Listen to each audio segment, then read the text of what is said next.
It's 5 a.m. Your alarm is going off. You set it last night with actual, real hope. Tomorrow's the day you finally start running. You reach over, you hit snooze.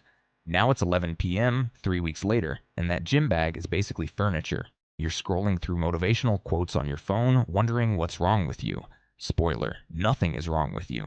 You just got sold the wrong instructions.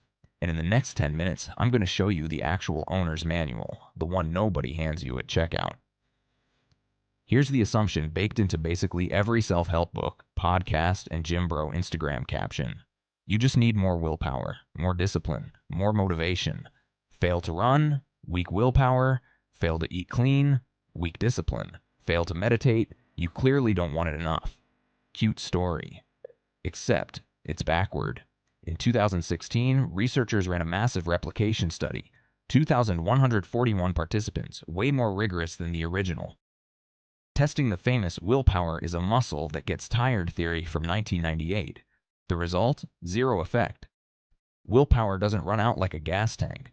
The whole ego depletion idea that launched 1,000 self-help chapters basically evaporated under scrutiny. So if it's not willpower, what is it? In the next few minutes, we're talking about your amygdala. Yes, the fear part of your brain. Hebbian learning, neurons that literally wire together. The fresh start effect. Implementation intentions, which are weirdly a superpower. The progress principle.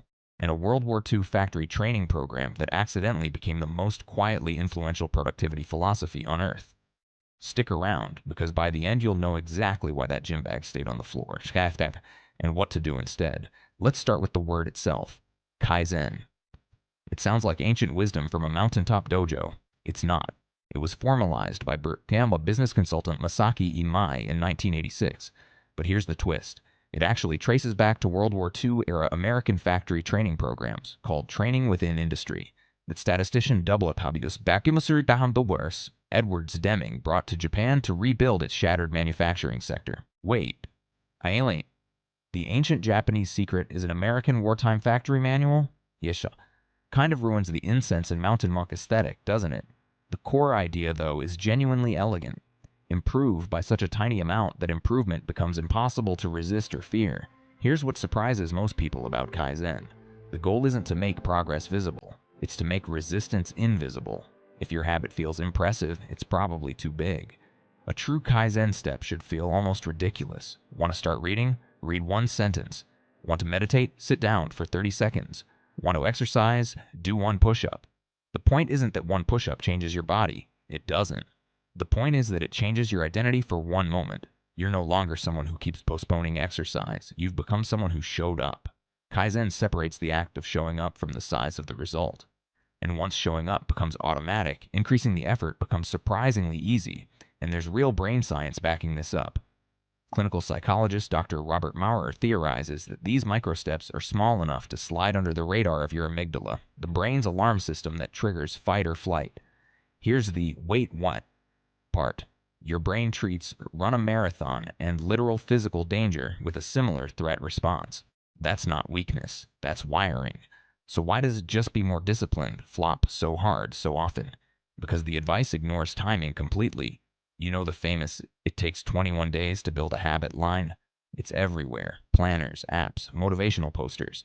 It came from Maxwell Maltz in 1960. It's also just wrong. Psychologist Philippa Lally actually tested this in 2010, tracking 96 people. The real average, 66 days. And the range wasn't tight.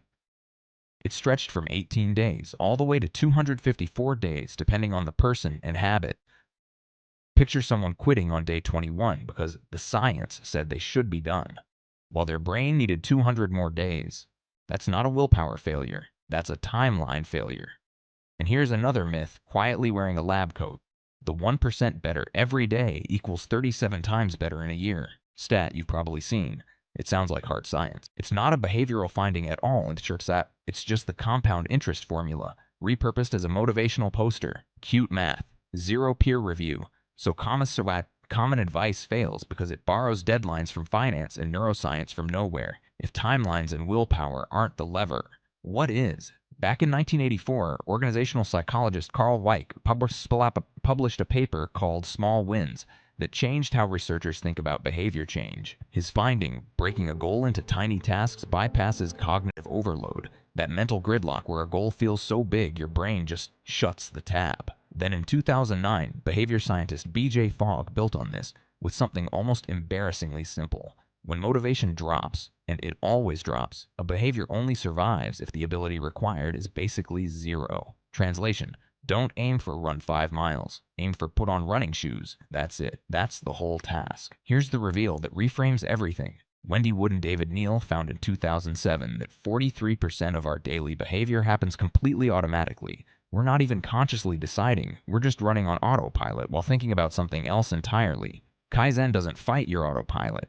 It hijacks it. And there's a neurological reason habit stacking, attaching a new tiny habit to an existing routine, actually works. It's built on Hebbian learning, a 1949 concept from Donald Hebb summarized in one perfect sentence. Neurons that fire together, wire together. Anchor a 30-second habit to your existing coffee routine, and your brain starts treating them as one move, not two. Now here's the part that sounds backwards until you actually sit with it. We assume motivation comes first, then action follows. Feel inspired, then go for the run. Behavioral activation research, going back to Jacobson in 1996, found the causality is flipped. Taking the small action first generates dopamine, and that dopamine is what creates the motivation, not the other way around. Wait, so motivation isn't the starting line, it's the prize you get for showing up. That single flip undoes almost everything self-help culture teaches about finding your why before you start. There's also the fresh start effect. From Katie Milkman's 2014 research using huge data sets, Google searches, gym check-ins. Now, people genuinely do get a motivation spike around Mondays, birthdays, New Year's.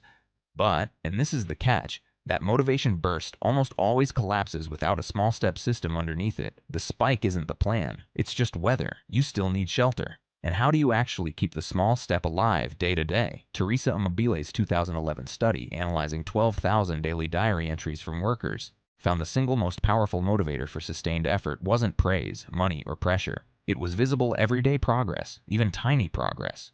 Just seeing the needle move. Combine that with Peter Gulwitzer's 1999 meta-analysis of nearly 8,000 people across 94 studies. People who wrote specific if-then plans. If it's 7 a.m., then I put on my shoes. Saw a genuinely large boost in follow-through. Here's the part that's honestly a little annoying to admit.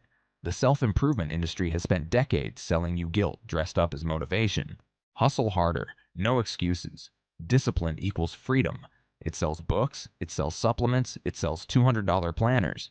But the actual research, the boring, peer-reviewed, unsexy stuff, keeps pointing somewhere else entirely. Toward friction, not fire. A 2015 study by Wilhelm Hoffmann, tracking 205 people through real-time daily sampling, found something almost funny. The people with the best self-control used willpower the least. They weren't gritting their teeth harder than everyone else.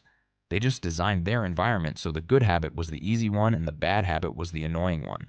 No willpower Olympics. Just rearranging the furniture. That's not a moral failing you need to fix. It's an engineering problem you get to solve. So picture that same 5 a.m. alarm. Same tired brain, same low motivation, except this time the goal isn't run 3 miles, it's just shoes on, feet on the floor. That's small enough to slide right past the part of your brain that panics, small enough to actually happen. And once it happens, once you're standing there, shoes on, the next tiny step gets a little easier. And the one after that, somewhere around day 66, give or take, it stops being a decision at all. You don't need more discipline, you never did. You need a smaller door to walk through. So here's my question for you, right now, today. What's the smallest, almost laughably tiny version of the habit you've been putting off? Drop it in the comments. Let's see how small we can make it.